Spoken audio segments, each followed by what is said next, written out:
Got the plywood here. This is our beautiful maple ply. We're making our cabinets.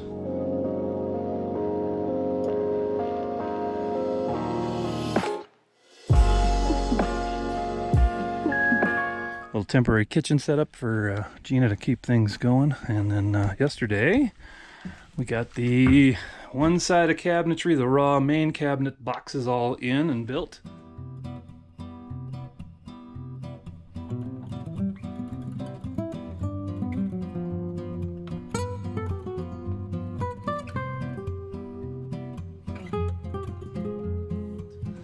And again, this is where I'm going to create a slide out here that will have the toilet underneath. And this one was going to have 2 drawers and a pull-out tray at the bottom. This one's going to have another pull-out tray at the bottom and the refrigerator, and we'll slide out. This cabinet I made extra deep. It's 26 inches from front to back, so that there's enough room here for the refrigerator to fit the long way going this way, so that it's got one of those, well, I'll show you here, but the lid opens up, like, you know, lifts up that way, so the whole drawer will come out here, and then the door can lift up and access from that side. So we're gonna work on the rough cabinetry for this side today.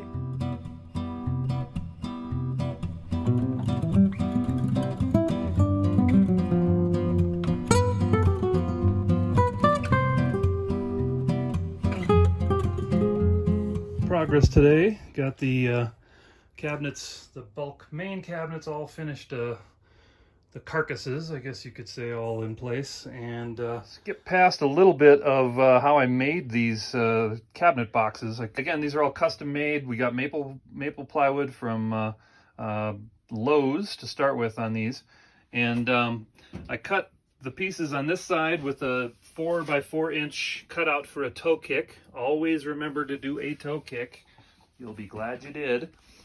On this too was, rather than making a separate box, you know, a separate cabinet for, say, this one is a 36-inch space, this is a 24-inch space, this is another 36.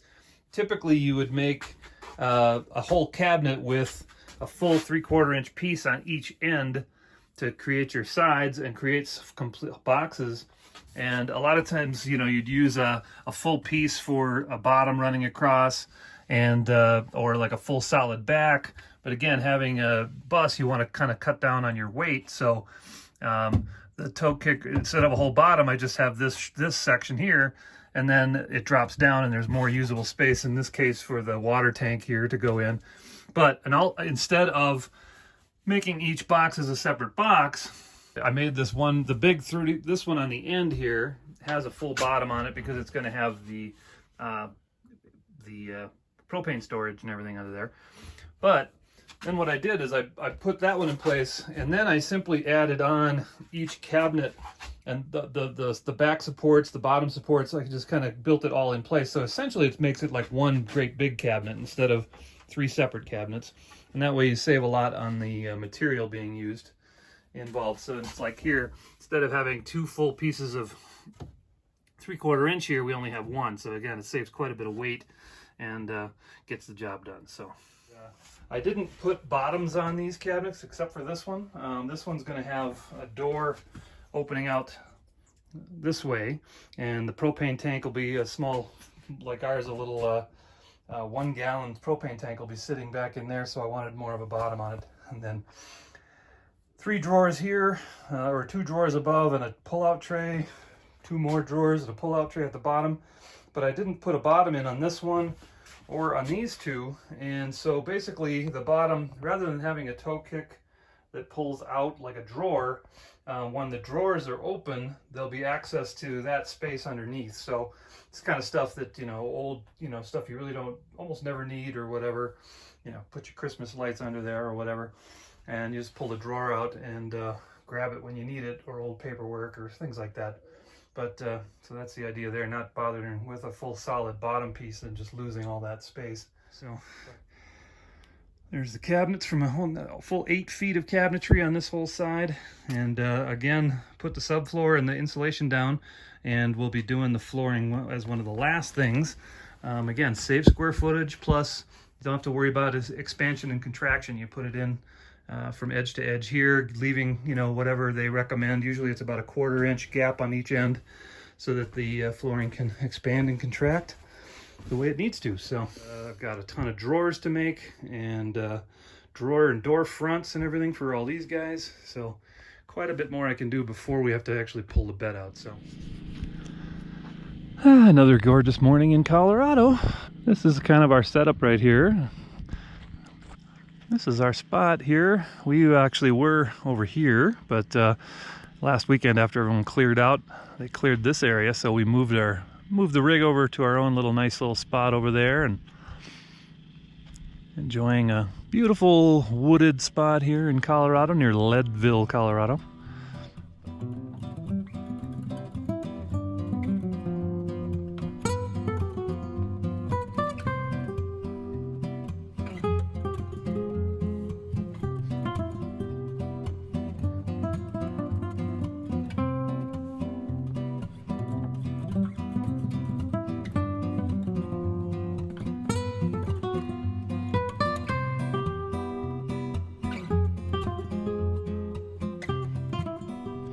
So yeah, this is our little tool shop and storage area.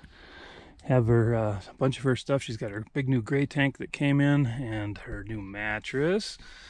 Some drawer glides. We got a bunch more we're going to pick up today. There's also hinges we picked up. She got a mail center in Buena Vista. It's just, again, funny. It's spelled Buena, but they call it Buena.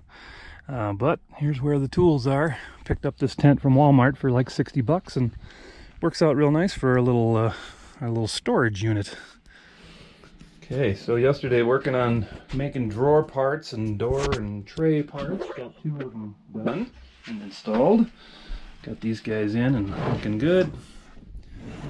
Gonna have trays on the bottom, and then big fat wide drawer in the middle, and then a shallower drawer on top here. Good morning, guys. Eric Wonderboom here. But last week worked a bunch on the drawers and door fronts and drawer fronts, and I really didn't go into a whole lot of detail about that, so I'm going to back up a little bit and show you guys exactly how I did that, or what I do to make those drawers and the drawer fronts, and give you a little more detail on how that was done. All right, so we used the big, nice, deep, full drawer glides on most of these, again, so that you can get the full access to your drawers like this. And you can order them on Amazon. I'm going to link it. We got a 10-pack, I think, of sets of them, and for the price is way cheaper than what you can get them at Home Depot or Lowe's or anywhere. But these have just this simple little tab right. Where is it? When you pull it all the way out, push that little tab down on both sides, and then it slides on out like that. You can push it back in. And that's how you take them in and out. And we're going to take this outside and show you a little bit of the anatomy of how I put this thing together and what it's how I made it. Simple, economically made drawer. I use 3/4 birch plywood, or actually this is maple. And the bottom is actually just made out of this 5mm underlayment material. And what I've done is I used the table saw to create a notch that's big enough. It took 2 passes on the table saw. If you have a fancy rabbiting saw in a shop, you can do it with 1 pass, but again, I'm doing this out here in nature, and so you got to do things a little differently. So, but basically a simple little plan to it's only a 5mm thick material, but you'd be surprised once it's encased or incorporated into a drawer, it actually is quite strong. There's no reason. I mean, if you know, a lot of people will make drawers like this. They'll make them out of solid material, dovetail all the corners and joints. You know, these are essentially just a plain straight cut on the ends. I've used Titebond 2 glue and pin nailed them together on the ends, and you'd be amazed how strong that is when you get all of them together. I make my boxes. I make a full 4-sided box, and then cut a piece for my drawer front out of also the same nice maple material. A lot of people will also get edge banding material. You can get maple edge banding, and it comes with a glue on the back, and you basically iron it on there, and it heats the glue up and sticks it right on there, and you clean up the edges. We're just keeping this really simple, just going with the raw plywood edges on everything. We're going to sand all this down, clean it all up, and then give it a couple of coats of good polyurethane, and that's going to be the finished drawer. So yeah, so I made the top drawers all the same height here on this side and on this side. So what I'm going to do next is cut a piece of maple for the faces, the drawer fronts for these two. And so the drawers themselves are 5 inches, and so the piece that's going to be on the front will be 6 inches, the same as over here. And so I'll cut a piece, and usually I try to like take a big piece and match all of the parts and pieces, but we're trying to just really max out our materials in this case. So the grain on this one is running up and down, the grain on these will be running sideways, but this will be one continuous one across here. This was one continuous one across here, so that, you know, there's a little bit of continuity in those, but most people will never spot them, especially with a subtle grain of maple, but just something my little OCD I have to do. So let's see how these ones have the grain running up and down.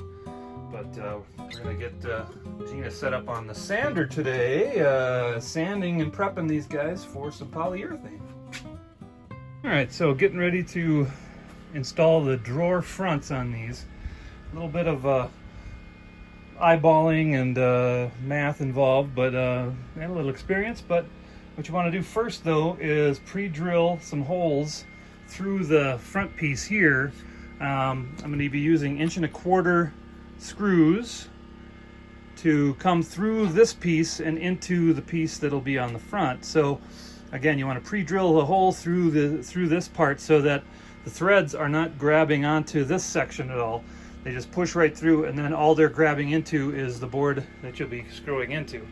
That way you don't, if you try to push it all the way through with this one, or just try to screw right through both, there's a good chance it'll push the other board away and you'll end up with all kinds of issues. If you pre-drill your holes, you'll have a lot easier time of it. So I use a 3/16 bit because that's easily big enough to clear the and you know, if you want, you can measure exactly 2 inches or 1.5 inches up each way. I just kind of eyeball it. So whoop, there we go.